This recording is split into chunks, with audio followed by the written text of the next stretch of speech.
Coming up on Shore Sports Zone, dog piles and Gatorade baths. A big day for the Shore Conference on state championship Saturday on the Diamond. We'll look back on Shore Regional's Group 1 crown and St. John Vianney pulling off upset after upset to win it all in non-public A. We'll also get behind the plate and meet Lancer's softball ace Ashley Ventura. CBA put another title in its huge trophy case, and they have a sensational sophomore to thank for it.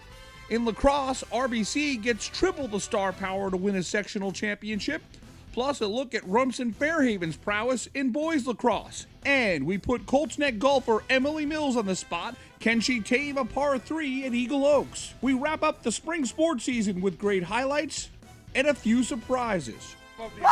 Let's go! Did you get that on camera? Towel off, because Shore Sports Zone starts now.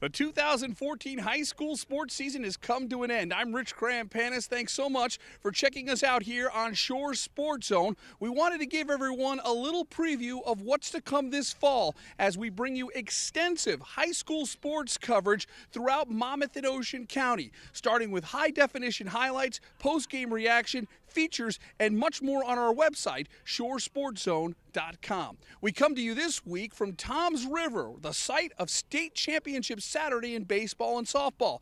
And it happened to work out that 3 Shore Conference teams played for a state title in baseball. Congratulations to Jackson Memorial, a 2-0 winner to get the Group 4 state title. We begin our coverage with the journey of the Shore Regional Blue Devils to a Group 1 state championship. Group 1 semifinals at Monmouth University. Shore Regional taking on Pennsville. The Blue Devils jump out to a 2-0 lead, and Matt Constantino looking good early. Here, the strikeout to end the second inning. Constantino was getting help around the field as well. Check out the great play here by James Kelly to get the out, score at 5-3. It stayed 2-0 all the way until the 6th. Bases loaded, the infield's in. A gutsy at bat by Matt McCarthy. The high chopper gets through. 2 runs come in to score. The Blue Devils take a 4-0 lead. They tack one more on in the 7th. Nick Blaney with the bloop. Aggressive base running by James Kelly to get the 3rd. The throw goes wild. Shore Regional upsets a 28-win Pennsville team. 5-0 is your final. Shore 3, 1, 2, 3, Shore! At Toms River South, Shore Regional looking to finish the deal with a Group 1 state championship against Ridgefield.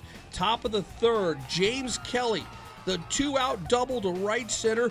Clayton Coffey scores. The Blue Devils strike first. It's 1-0 Shore. Matt Cosentino, pitching on 3 days rest, had a game to remember. Check out this great diving play on the in-between ball. It's a double play. Cosentino helping himself out. Then in the 4th, Sam Perino, after fouling off a number of pitches, comes through with an RBI single. Dylan Vox scores. It's a 2-0 game. In the 4th, the only mistake by Constantino comes here. Jordan Nero with the RBI single makes it a 3-1 game, but the Blue Devils busted open in the late innings. Constantino was in an 0-for-11 slump. No more. His final at-bat as a high school player, one to remember, a 2-run bomb off the building in right center field. And then Cosentino puts the exclamation point on a dream season. 7-1 is your final. Shore Regional gets the win over Ridgefield. The Blue Devils are state champs for the first time since 1993. Let's go! Let's go! Did you get that on camera? Why couldn't you guys do whipped cream? Whew. Does it feel like a state championship now? Yeah, it feels like a state championship. I'm gonna go home and shave. I'm gonna figure it out. But no, it was an unreal feel. Oh, I'm sorry, I got it back. An unbelievable feeling, yeah. It just, I can't believe it actually happened. So, the diving play was cool. I honestly didn't expect to catch that. I was going to pick it up and get it, and I just kind of stuck my glove out. But I like the home run. That was, I mean, last at bat. I mean, that was honestly a dream come true. And as soon as I hit it, I knew it was out. So I was able to have a nice little trot around the bases as maybe a couple players. The game got a little chippy. So that was definitely a good feeling to get in the 6th, 7th inning to kind of seal the deal there. It's a tremendous feeling. It's a great feeling. And the kids, it's just like I told the kids before the game, you'll remember this game for the rest of your life, whether you win or lose. And I think you'll remember a little bit more now that you won. It's been a while for this program, but this is amazing. It's awesome to be here, and just to be a state champ right now is it's unbelievable. Matt carried us all through this state tournament. Great pitcher, and we were put a couple runs up behind him. That's all you need, 3 or 4 runs. And with Matt on the mound, you can win any game. We just grind every game. Really, we got no respect in the beginning of the year. Started winning, got a little bit more respect. It was great. From Group 1 to the non-public A bracket, St. John Vianney was supposed to be one and done. The Lancers were an 8 seed facing the top seed in round 1, but 14 seniors led St. John Vianney to win it all. We get started with a win over Christian Brothers Academy on the road. State Baseball Playoffs, CBA playing host to St. John Vianney. We picked this one up at the top of the 6th, bases loaded. St. John Vianney's Chris Morris with the base hit to right. That brings home 2 runs. It's a 9-6 lead for the Lancers. And then some more insurance in the 7th. Bases loaded for Chris Loney. He smashes a double to center field. St. John Vianney would add 2 more to take a 13-6 lead. CBA trying to mount a miraculous rally in the 7th.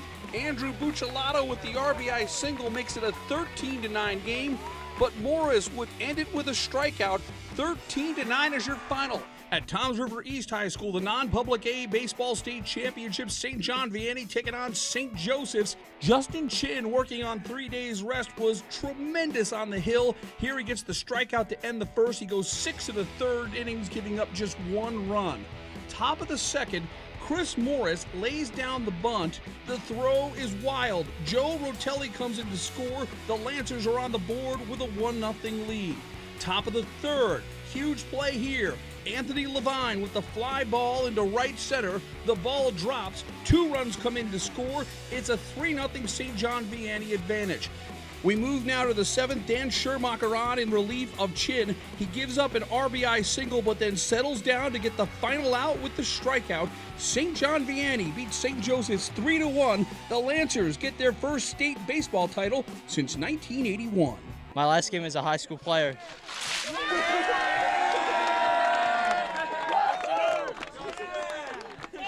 You're a state champion, right? Yeah, we were always considered the underdogs, so I just wanted to pitch my game today, pitch like all the other games. It doesn't mean anything, the rankings. Proud of the boys. I'm proud of all of them that they did it. It was them. I just taught them how to get here, and I told them it would be a great feeling when you get here. Because I won 2 in football, and I wanted them to feel how to win a state title, and they just embraced it and took it, and I'm very proud of them. You can tell by how everyone's reacting. It's an honor to be called a state champion, especially of this division, non-public. We have so many great teams in this division, and for us to win, it's incredible. It feels great. It feels really good to know that I got that pitch. But really, it goes out to Chin and Danny Schermacher. They pitched a great game. I just hope I might have gave them a little bit of confidence, giving us that 3-0 lead. Really, I didn't believe we were an 8 seed all along. It really just has to do with the heart. The talent's here. The talent's all there at the high school level. But we had a lot of heart coming into this game, and we did what we had to do. The Lancers had success beyond baseball. The St. John Vianney softball team captured the Shore Conference Championship with a 12-0 win over Pinelands and reached the state semifinals. The good news for Lancers fans is that they'll contend again to win it all thanks to their ace on the hill. Ashley Ventura was supposed to be St. John Vianney's starting first baseman in her junior season and poised to take over as the lead pitcher next year. But a torn ACL to Notre Dame signee Katie Barriant gave Ventura the ball on the mound a year early. Losing a Division I talent would devastate most teams. It turns out the Lancers had a pair of aces all along. My coach was like, "You're gonna go in and pitch now," and I was all for it. I was like, I felt really sorry for KB and all this because she got hurt, and I was really excited to play with her for her last year. But I stepped in. I knew I had to do my job, and I was ready to go for my team. Ashley came into the role. She embraced it. She is a tremendous pitcher. She as soon as she felt comfortable on the mound during preseason, she just wants the ball. She's hungry. She's a great kid, positive teammate. I can't ask for a better pitcher on the mound right now. Ventura takes a cerebral approach on the mound and pairs it with great athleticism to dominate opponents on the hill. Basically what I like to do is I like to find the umpire strike zone and then target the batter's weaknesses and then just work inside, outside, and up and down until I, can nail the batter out. We're working hard for our teammates, especially like those that are injured. We want to play for them. We want to win it for them. We want to win it for ourselves. We want to win it for our school. She's a very good pitcher. She works very hard. We all work hard. So we're gonna call for the fastball here. Yeah, we got fastball. All right, let's go. That's a strike. I don't want to get hit, so we're calling that a strike. Okay? Yeah, that's a strike. She can throw a bunch of different pitches. She can also. It's honestly great, to know that you have a great coach and a great team, and it's just a good history for a program to keep strong and keep building tradition. Time for us to take a break. When we come back, we head back to the Diamond. CBA had a championship of their own. Highlights of the Colts' run to a Shore Conference title when Shore Sports Zone continues.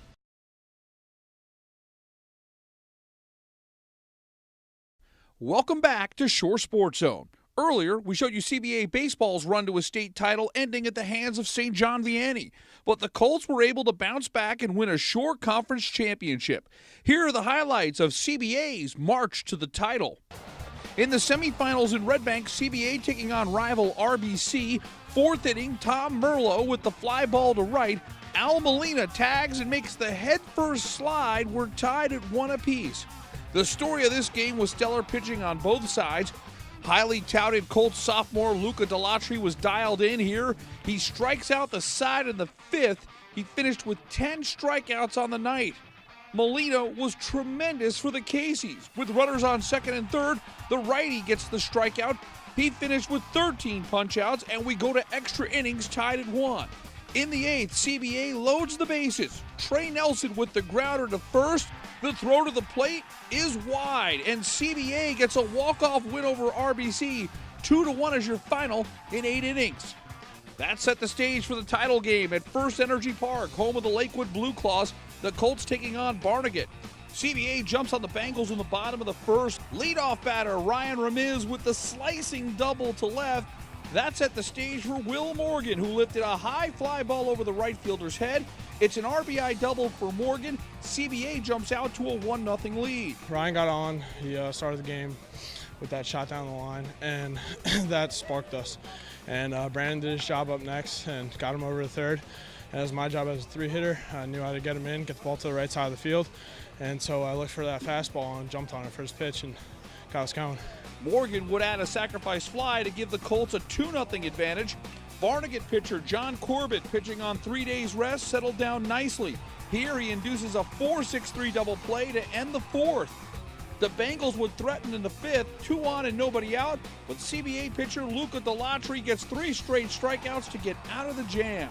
Della struck out 9. He ends it on a strikeout. CBA beats Barnegat 2-0 to win the Shore Conference tournament.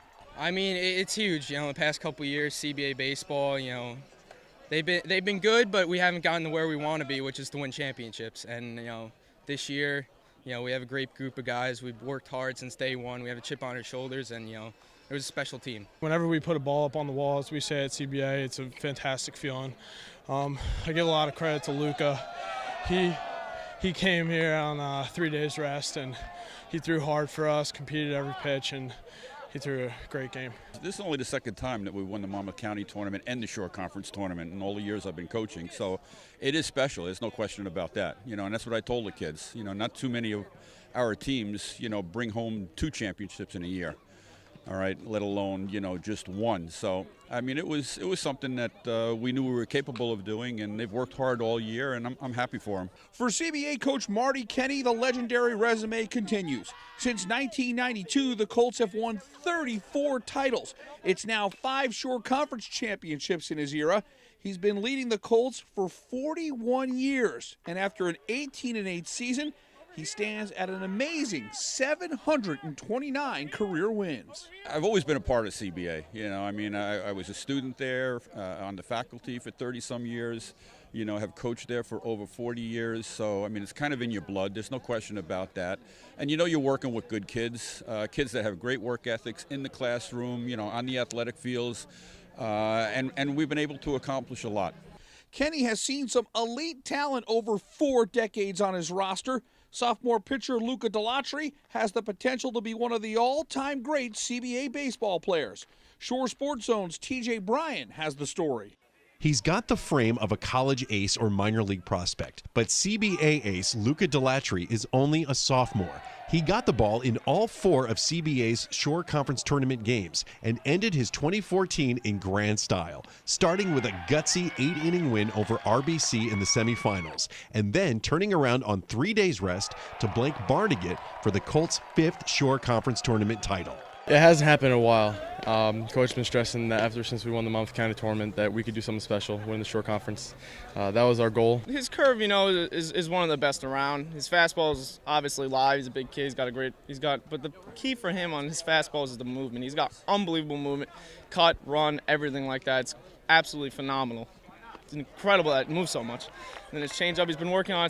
It's come a long way. His changeup definitely has, but his curveball and that movement on that fastball is what makes him so deadly.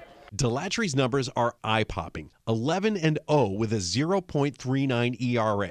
He struck out 90 batters and walked only 12 in just over 72 innings of work. It would be real easy to rest on those numbers, but the right-hander is determined to get even better. Last game, I was clocked at 90. I would like to get to probably mid-90s by senior year. That's my goal. That's where I want to be at. I'm going to do everything I can to get there. His potential is unlimited. There's no question there. He still has to duplicate what some of the other guys have done. But at this stage, yes, he's more advanced. There's no question that Luca will be a Major League Baseball draft prospect in 2016. How high will he go? That's what he'll chase over the next 2 years. Just dream big, I feel like if I dream big, I can get there. And if I get there senior year, I'll be in a good spot. And it just only happens if you work hard. And that's what me and my dad have been doing since I was a kid.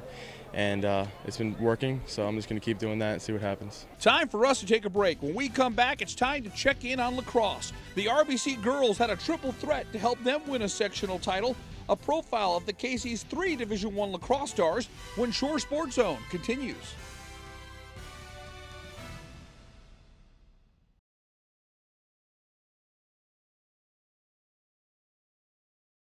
Welcome back to the show. Red Bank Catholic had a tremendous season in girls lacrosse, posting a 21-3 record, highlighted by a sectional championship on their home turf against West Deptford. The Caseys had an 8-2 lead at the half, but West Deptford made it a game in the second half, scoring 3 straight goals. Kara Spector made it a 9-6 game, but the Caseys dominated from there. Maeve Calley made it 11-6, then Julie Krasutsky with her second goal of the half made it a 12-6 advantage. Grace Fallon had 3 goals and 2 assists, including this great individual move to finish. The Caseys finished the game with 7 straight goals to get a 16-6 win and a Group 2 crown. RBC had a trio of seniors who set the tone on a special season. TJ Bryan has that story. Every team has that one go-to player, the one athlete who takes control when it matters most. At RBC, the Caseys had a rare luxury when it came to girls lacrosse. 3 stars, all bringing different strengths and big matchup problems for opponents. Grace Fallon is just one of the most prolific passers I've ever seen, or I've ever had the opportunity to coach. She just sees things that are just it's amazing. Amanda Cassens just strong, has a nose for the goal, and Maeve does it on both ends. I mean, Maeve does a nice job shooting, and she also does a great job passing. We have great chemistry. We just kind of work off each other and try to involve everyone else. But I love playing with them. It was awesome to win this with them. I feel like we know where each other are going on the field before we even get there. I'm really going to miss playing with them. It's been an honor, and it's been really fun. I'm going to miss them. We're very close friends. That's why on the field we're so good. The Caseys trio is ready to break up and move to different parts of the Division I NCAA lacrosse world. Maeve Cowley is joining UMass in Amherst. Scoring power Amanda Caston is staying in-state to play for the Rutgers Scarlet Knights. And Grace Fallon is on her way to the ACC as a Duke Blue Devil. I am so excited. It's such an honor, and I'm so grateful for the opportunity to play at a program like that and to go to a school like that. I just couldn't be more thankful and honored, and I can't wait.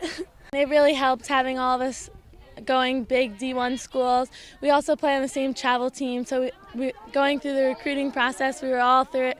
We did it all together. RBC's version of the Big Three has been more than comfortable sharing the spotlight together, and as a result, they're closing out their high school careers in grand style. I mean, it's crazy. It's coming to an end. Before we started, Cap, our coach, was like, this is your last time playing on this field. So it's crazy it's ending, but it was great to end my career here on this field winning this. In boys lacrosse, Rumson Fairhaven had 6 players sign letters of intent to play in college. The Bulldogs' great postseason run started at Monmouth University. In the short conference final, the Bulldogs taking on Southern. The Rams get on the board in the third. Dylan Jinks with a great shot here, but RFH was dominant in this one. Lucas Seckler finding the range. RFH was getting it done on both sides of the field. Here's Logan Pagano with a nice save on Adam Eastburn. Avery Mellinger closes out the scoring 17-10. Rumson Fairhaven wins the Shore Conference Tournament for a 4th straight year. RFH made it all the way to the state semifinals, hosting A.L. Johnson. Closing seconds of the third, Chris Sutphin with a great move. Just 12 ticks left on the clock. RFH has an 8-6 lead at the end of 3. Then, a minute 5 into the fourth, it's Sutphin again. Rumson Fairhaven with a 9-7 advantage. But the number 10 seed mounts a comeback. Man up for A.L. Johnson. Matt Pedersen ties it in the final minute. It's 9-9 with 34 seconds to go. And then just 6 seconds later, Joe Francisco gains possession on the faceoff. And this is the game winner. 10-9, A.L. Johnson upsets Rumson Fairhaven, ending the Bulldogs season. And it's the end of a high school career for Chris Hubler. But there's much more lacrosse to be played, as the midfielder gets set for Division I college lacrosse in Baltimore at Johns Hopkins University. Lacrosse recruiting doesn't get a lot of buzz on the internet, but it's only proper to put the right perspective on Rumson Fairhaven's Chris Hubler inking to play Division I lacrosse at Johns Hopkins. You see, the Blue Jays are a 9-time NCAA champion and have a stellar 28 Final Four appearances. There would be a whole lot more attention if he was a football recruit at Alabama or a basketball signee at Duke. But Hubler knows he's heading to lacrosse royalty at the collegiate level. Johns Hopkins now lacrosse has a great respect, one of the oldest and most respected lacrosse programs in the country. And it was just a great fit academically in sports. I thought it was best of both worlds. That's why I ultimately decided to go there. Hubler is one of 18 seniors on the RFH roster. His role as a midfielder is critical to the Bulldogs' success on both sides of the field. Coach Andy Eastwood says he's the kind of player that comes along once every 10 years. He's a special athlete. He's a workhorse. I used to tease him a little bit last year. I remember when the Giants had their offensive line, they all brought their lunch pail to work. I used to just call him Lunch Pail, because he's one of those guys. He's a hard hat player. I'm a two-way midfielder, so I play both offensive and defense. In the field, middle of the field is my specialty, clearing the ball, getting around balls in the middle of the field, so that's pretty much my role on this team. Hubler is undecided on his major in college, but wants to pursue something in the math and science field. One thing he knows for sure, he wants to close out his high school career with a state title. We have great chemistry. We're all not only we have good chemistry on the field, but off the field we're great friends. We hang out all the time, so it's nice to play with your friends. We've been friends since middle school. We've always been hanging out, so it's good. He's a phenomenal athlete. He's got great speed. He has a motor that never goes off. And, he's just a great kid. He's such a pleasure to be around, to have. He's a tremendous leader. I can't say enough great things about him. Time for one more break. When we come back, it's time to hit the links with Colts Next Emily Mills. That's when Shore Sports Zone returns.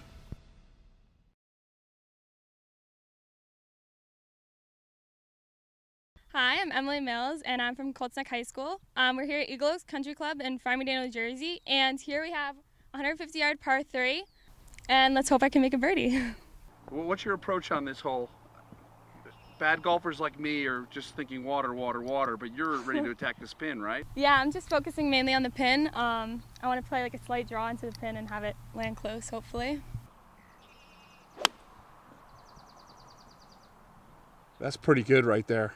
Thank you. Emily is getting ready for a busy summer season to prepare her for the move from high school to college. Mills will be playing for the Rutgers Scarlet Knights and plans on majoring in chemistry. Yeah, I'm really excited to play Big Ten golf. It's a great school. I love the coach. I love the girls on the team. And I think it'll be a great opportunity. I think college is definitely going to be a lot more intense. There's definitely morning workouts, a lot more tournaments, traveling all over the country, which is definitely going to be a huge difference. And then mainly just the level of play is going to be amped up, obviously, but I'm really excited for it. And it's so peaceful out here. It's definitely like a different sport than most. But yeah, I love being out here. I love being outside and enjoying the nature and stuff. We're on the green. Okay. Fantastic shot by you. Thank you. Very much a birdie opportunity. How are we approaching this putt? Well, it's definitely going to break to the left a little bit, but I just want to hit it down my line and hopefully it'll go in. Now, you've had pressure in high school before, but this is a TV putt. How do you feel right now? I feel some pressure. Well, let's knock it in there. Okay. Emily Mills for birdie. Oh, nothing wrong with that, Emily. Yes. I live for tappings for par. The one time a year I get to do it. Well played, well done. Thank you. I hope this helps you get ready for college golf. Do you think it will? Yeah, hopefully. Thanks so much to Eagle Oaks Golf and Country Club for letting us showcase their magnificent facility. And that story on Emily Mills is the reason why we're here. We want to spotlight the outstanding student athletes in Monmouth and Ocean County. Emily is on her way to finishing in the top 10 in her class when she graduates in a couple of weeks at Colts Neck High. Best of luck to her at Rutgers University. That will do it for Shore Sports Zone. We hope you join us throughout the summer. We'll be doing more features on Jersey Shore athletes and begin to point our laser focus on high school football. Don't forget, you can join us on Twitter or Facebook. Just follow us at Shore Sports Zone, and we'll continue to have stories on a regular basis. Just visit shoresportszone.com. Congratulations once again to our two state champions that we showcased this week, the Shore Regional Blue Devils and the St. John Vianney Lancers, winning it all in high school baseball. I'm Rich Krampanis. Thanks so much for watching. We'll see you this fall on Shore Sports Zone.